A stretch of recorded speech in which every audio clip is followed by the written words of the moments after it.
acusatorio está regulado por 5 principios rectores. Estos principios rectores se encuentran enumerados en el artículo 20 constitucional en sus primeras líneas. Correlativo a esto, encontramos el artículo 4 del Código Nacional de Procedimientos Penales.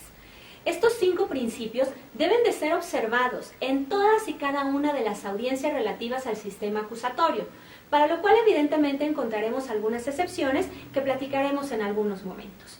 Al referirme a estos 5 principios rectores, estoy hablando de la publicidad, la inmediación, la concentración, la continuidad y finalmente el principio de contradicción. Vamos a hablar en primer momento del principio de publicidad. Este principio rector se refiere a que hoy cada una de las audiencias relativas al sistema acusatorio deben de ser audiencias a puerta abierta, es decir, audiencias en las cuales prácticamente cualquier persona puede ingresar a la sala y tomar asiento en esta, observando cómo es juzgado esa persona, o llamada imputado.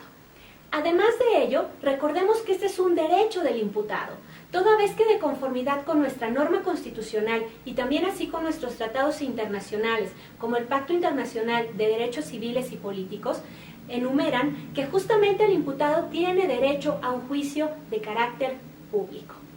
Este principio rector, como todos ellos, tendrán excepciones. Ejemplo, en cuanto a la publicidad, podremos realizar esa audiencia a puerta cerrada o inclusive el juicio completo, dependiendo de los caracteres que se presenten. Algunos de ellos podría ser cuando tengamos menores de edad compareciendo en dicha audiencia como testigos o bien como víctimas. De igual forma, el estar hablando de víctimas relativas a la materia de secuestro o también así a delitos sexuales. Inclusive, cuando el hecho de llevar una audiencia a puerta abierta pudiera poner en riesgo la integridad de algunos de los participantes en dicha audiencia. Bajo algunas de estas condiciones, estas audiencias pudieran realizarse a puerta cerrada. Eso sí, garantizando siempre la videograbación de estas audiencias para manifestar un registro de lo que está sucediendo en cada una de ellas. Esto debe de ser de manera excepcional. Debe de respetarse este principio de publicidad en la mayoría de ellas y aplicar esta excepción cuando verdaderamente se requiera hacer de esa manera. También existen algunas reglas para las personas que comparecen a estas audiencias. Por ejemplo, si nos encontramos dentro del público, debemos de mantenernos en respeto a la audiencia, sin poder manifestar ninguna cuestión, porque evidentemente debemos de respetar el trabajo que están llevando los operadores en ese momento y no afectar el normal desarrollo de esta. De igual manera no podrán estar en la sala personas que tengan o que porten algún arma.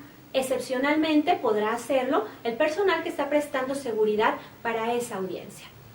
De igual forma está regulado en el Código Nacional que no podrán estar en la sala personas que porten algunos distintivos y tampoco así con videograbadoras o algún otro aparato electrónico que pueda videograbar o grabar o transmitir inclusive dicha audiencia. Es importante hablar aquí del papel de la prensa.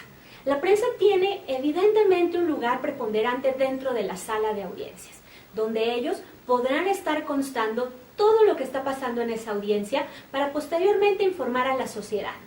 Sin embargo, hoy el Código Nacional, si bien es cierto, ha sido una de las grandes críticas que ha tenido en ese sentido, prohíbe que ellos videograben o transmitan simultáneamente, ni siquiera con la autorización que pueda darles el juez. Continuamos con el siguiente principio. Hablemos de la contradicción. La contradicción es un principio rector que nos indica que cada una de las partes, es decir, tanto Ministerio Público o Fiscal y Defensa público-privada por el otro lado, tienen derecho a contradecir todas y cada una de las manifestaciones que realice la contraparte, también así de sus argumentos y por supuesto de sus medios de prueba, garantizando así el debido proceso. Esto obliga a un gran desarrollo de las técnicas de litigación por parte del Ministerio Público y de Defensa y también así al conocimiento correcto hoy en día de las técnicas de argumentación. Evidentemente, esto tendrá algunas excepciones. Por ejemplo, si está solicitando Ministerio Público una orden de aprehensión, nuestra lógica nos dice que no tendría sentido alguno que en esa misma audiencia estuviera presente la defensa para poder contradecir lo relativo a la orden de aprehensión. Esto impediría un efectivo uso de dicho lineamiento. Lo mismo sucedería, por ejemplo, con la solicitud de una orden de cateo o también con la solicitud de medidas cautelares de carácter real, como por ejemplo un embargo precautorio. Por lo tanto, dichas solicitudes no requerirán la presencia de la contraparte para garantizar principio de contradicción. Esto no significa que los defensores no tengamos la posibilidad de manifestar posteriormente la necesidad de observar dicha audiencia y en una audiencia posterior argumentar, si es que lo hubiera, algún tema relativo a esas solicitudes. Hablemos ahora del principio de inmediación.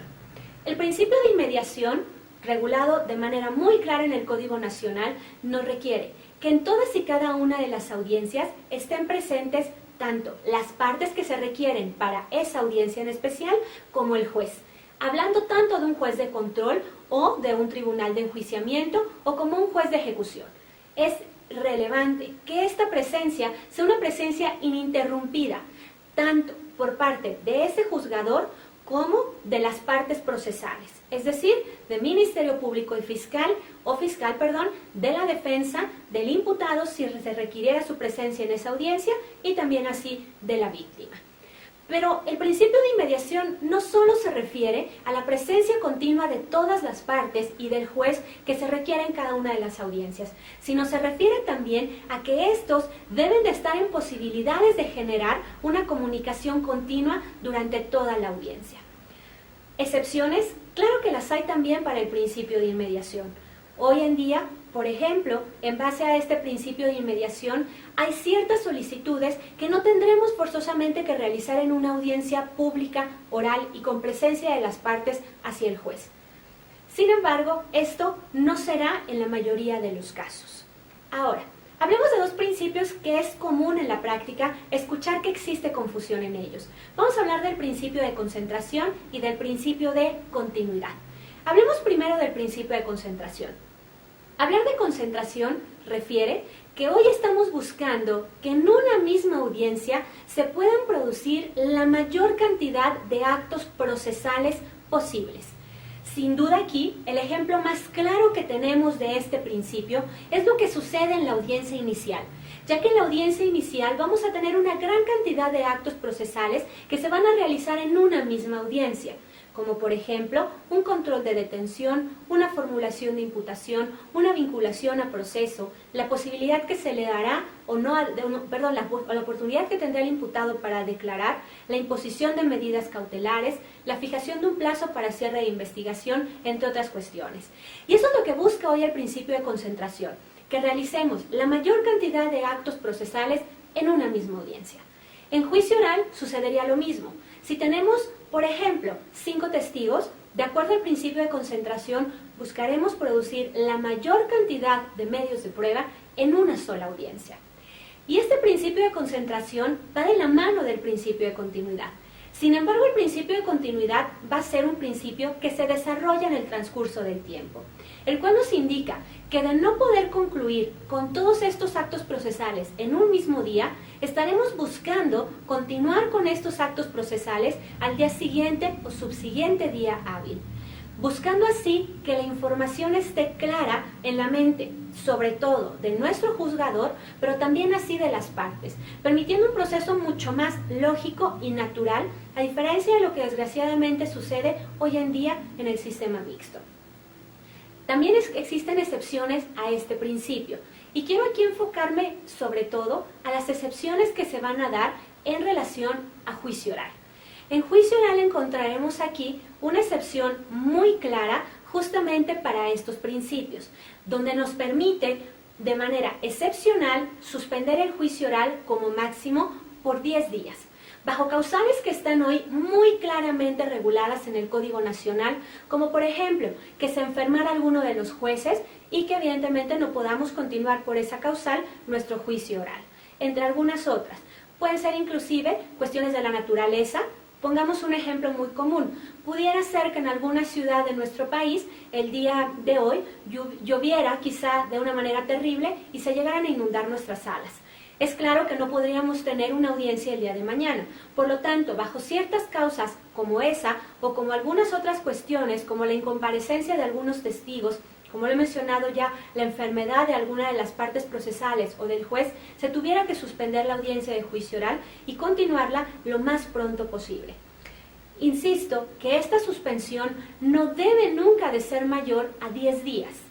Sin embargo, si esta suspensión llegara a un 11º día, caeríamos en lo que el Código Nacional denomina interrupción, lo cual es algo sumamente riesgoso, porque si llegamos a caer en una interrupción, esto significa que se tiene que reponer el juicio oral completo, decretando la nulidad de todo lo actuado hasta ese momento y además, para el respeto al principio de restricción judicial, tendría que llevarse a cabo con un tribunal diverso al cual fue llevado ese juicio oral.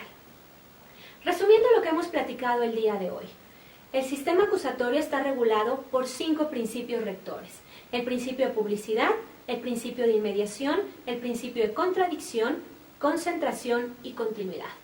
Es muy importante recordar que el respeto a estos 5 principios rectores es justamente hoy en día hablar de un debido proceso al momento de administrar e impartir justicia. Principios que hoy es vital que entendamos al momento de llevar a cabo una audiencia en el sistema acusatorio.